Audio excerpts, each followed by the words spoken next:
Welcome to Blizzard Fire. We hope this video helps fire up your solution. In this video, I will show how to make ranch sauce food fusion step by step. Gather ingredients and tools, then clean your workspace and pre-measure everything for efficiency.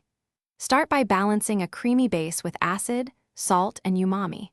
Taste as you go and tweak herbs, spice blends, or heat level to match your fusion theme.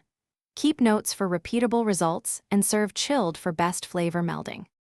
Begin by selecting a base that suits your fusion idea, such as yogurt for tang or mayo for richness. Combine the base with a small amount of liquid and whisk or pulse to reach the right texture.